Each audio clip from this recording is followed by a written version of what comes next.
on Friday nights, a friend of mine had a convertible Volkswagen Bug, and so we'd turn up the stereo to whatever crazy music we had going on at the time, and we'd just go hang out in the parking lot until all hours of the night. We'd get they call it the poor man's deluxe, and so you'd get the cheeseburgers and then you'd get tartar on the side, so you weren't paying for the lettuce and stuff like that because we couldn't afford it as high schoolers. That was in the late 80s.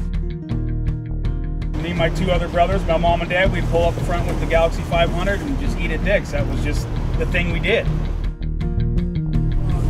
I am tweeted, the first one officially. I'm Dick's son, Jim. It's just the old-fashioned hamburger.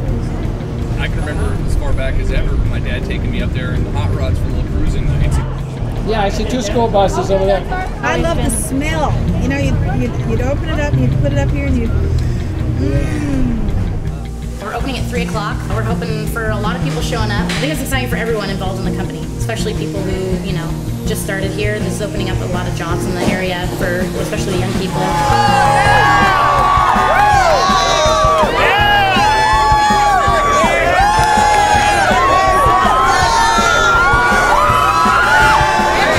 I feel overwhelmed, but appreciative.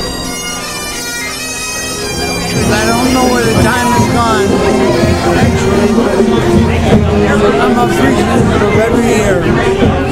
And that's the thing that makes Grandpa incredible. Like, whoever you think you are, he sees you like times 1,000, like in all your potential. He believes in you. I mean, that's what this restaurant's all about.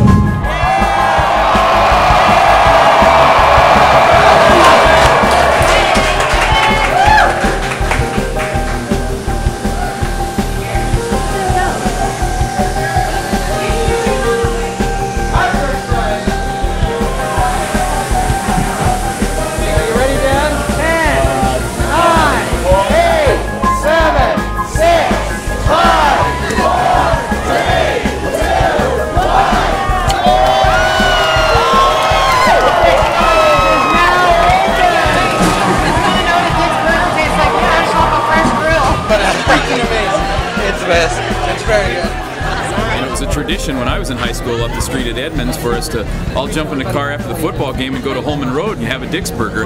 Now the students will be able to come right here just a few blocks from the football stadium. That's very exciting. So much, I think, of our economic trouble today is because people have lost their spirit, they lost their joy, and there's lots of things to be depressed about. But at some point you have to turn it around and say, all right, that's it, we've hit bottom.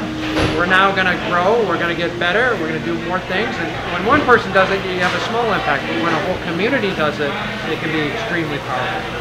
And I think you're seeing that today. When I was about 9 years old, 1965, I had a penny in my pocket. I said, Dad, did they give me a fry for a penny? Dad said, yeah, I think they did. Went up there, he couldn't understand at first, and I said, I just want 1 fry for a penny. Usually the cheeseburgers and the cheddar. Very excited. The cheeseburgers and the french fries.